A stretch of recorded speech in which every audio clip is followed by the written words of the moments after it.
Last week, the president of Egypt, Anwar Sadat, flew to Washington to try to salvage one of the most momentous peace initiatives in recent times, a treaty with Israel. It was 2 years ago that Sadat literally put his life on the line by breaking away from his more militant Arab colleagues and signing a separate agreement with Israeli Prime Minister Menachem Begin. There's been a lot of progress since then, but there have also been a lot of disappointments, such as Israel's hard line on establishing more Jewish settlements within the disputed West Bank of the Jordan. In terms of world leadership, President Sadat is truly an amazing figure, a man with so much faith in himself, his Islamic religion, and the cause of peace that he's willing to break away from a past filled with war and hate and take a very big gamble on the future. The summit meeting with President Carter and Mr. Begin at Camp David 2 years ago led to his winning of the Nobel Peace Prize. And as he told us in Cairo, he's still convinced it's going to work. If you could have asked me 2 years before that what has taken place will take place in the next 2 years, I could have never believed you. What has happened since my initiative to Jerusalem? Peace has prevailed between Egypt and Israel, and the greatest achievement above all is there will be no war after the October War.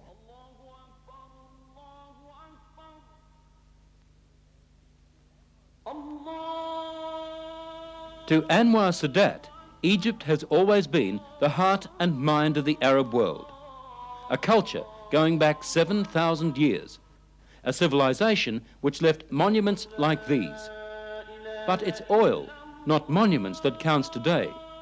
And Sadat's search for peace with Israel has isolated him from the rest of the Arab world.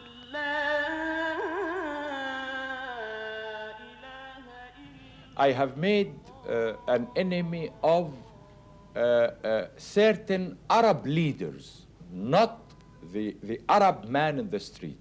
The Arab man in the street is just like the Egyptian here in the street. They want peace. No one wants his children to go to war, to be slayed there or killed.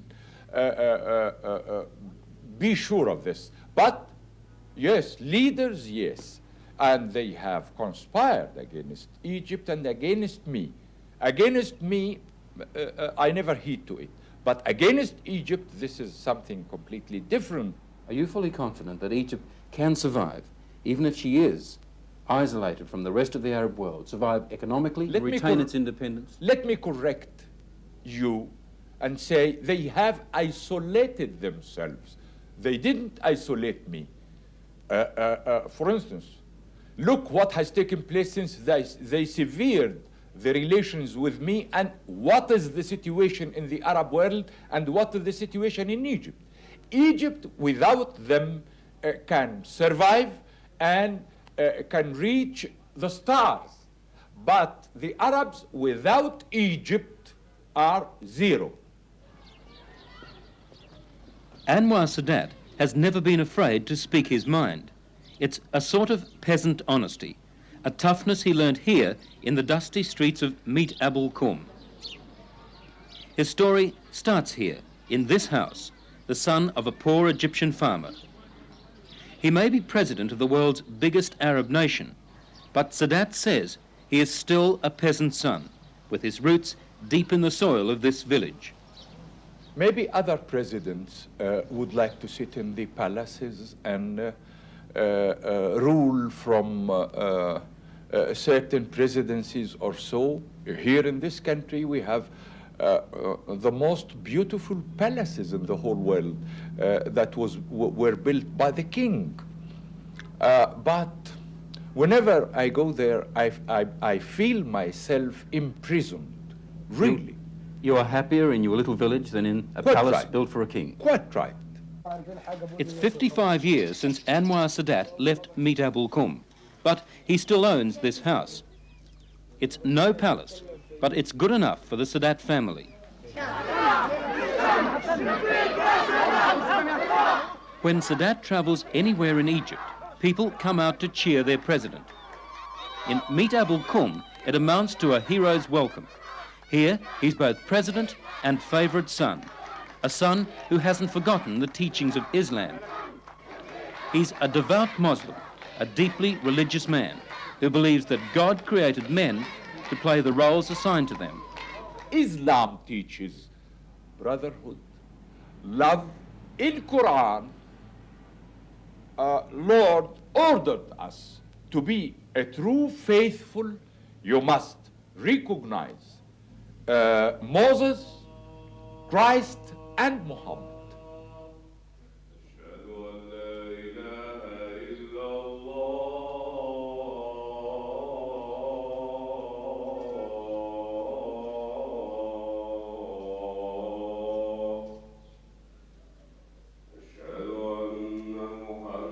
Religious he may be, but he's no fanatic. In fact, fanatics, even those of his own faith, he has no time for. Shame on my fellow colleagues in the Muslim world who didn't come like me and say this is not Islam in Iran. This is not an Islamic revolution. This is a Khomeini revolution. To be fair to Khomeini, isn't he a man like you who suffered so much and who is simply struggling for the independence of his country, to free his country from outside control? Then he shouldn't condemn Islam like this. He should say that we have suffered so and so under the Shah. I can understand him. I'm not against the revolution in Iran at all. They have the full right because we have made our revolution here. But what Khomeini does now in Iran is vengeance, hatred. This is not in Islam. This is completely against Islam. Hatred, because Islam teaches love. You said you could never hate a man, even your enemy. That's right. Is that possible when your enemy threatens to take away your very livelihood? In prison, believe me, hatred, I found hatred something that brings destruction to the human being, inside and outside. Hate is destruction. For that, Islam is 100% against hate. What Khomeini is doing is preaching hate every day. Cairo is no King's Cross, but to a visitor from Khomeini's Iran, life here must seem almost immoral. Women walk the streets with their faces uncovered. Here, the veil is the exception rather than the rule. They wear Western clothes and lots of makeup. By Arab standards, it's a liberated society. But is it? The woman here is just like any woman in the Western world, but plus the Islam traditions. In these traditions, the woman, we consider it, the woman is the base of the family. The man, according to our tradition, can be weak. The man can have vices. The man, as a human being, can make errors or so. But we don't like our women to do this. This is my view. So your wife, Mrs. Sadat, has been quoted that you have rather old-fashioned views on the role of women in society today, that in your opinion, a woman's place is in the home to bring up the children. What do you say to that? Not at all, not at all. She does me injustice in this. You see, the woman movement started here long before I came and before my wife came, even before she was born. Do you ever clash with your wife's views on women? Well, lots of times she causes headaches to me, really. She's caused you some embarrassment at times. When she starts, and she has a way of nagging whenever she wants something in this woman movement and rights and so, she starts nagging and I complain from it. And but still I have certain conservatism in me. She says, if you will allow me to quote her once again, that he may be a wonderful liberal, but he's a true Arab. I always tell him that what I love most about him is his honesty, but what I hate most is his loud Arab voice. Quite right. One of the most important differences we have is that she is not accustomed at all to a loud voice. You shout at your wife? In my house, and this is my way. I like it. Until this moment, she can't make herself, accommodated in this at all. But we have our differences, but we have our 4 children. We are very happy with them. And now we have started having our grandchildren also. Yes, indeed. One born at a very important time in history. That's right, on the initiative. Sadat claims that important events in his life have often coincided with milestones in Egypt's history. It so happened that his granddaughter was born the same day he made his historical peace mission to Israel in November 1977. It was the first step towards ending a war that had lasted 30 years. And to make that step, Sadat made himself a target for the fanatic, Arab or Jew. It was a risk both politically and personally. I am living risks every moment and every day, but I'm a man of faith.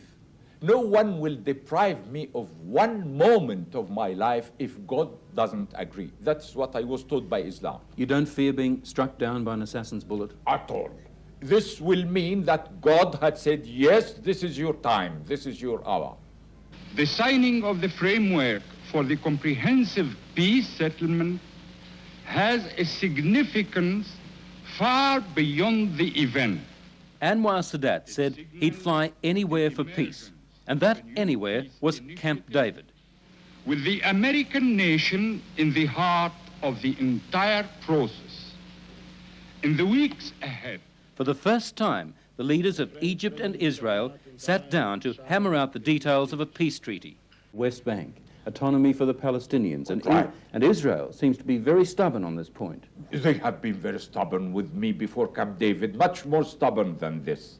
And we have overcome all this. I think we shall overcome this. As we said, President Sadat met with President Carter last week to try to find ways to save the peace treaty on which Sadat has gambled so much. We'll know more about that next week when Israeli Prime Minister Begin has his turn at the White House.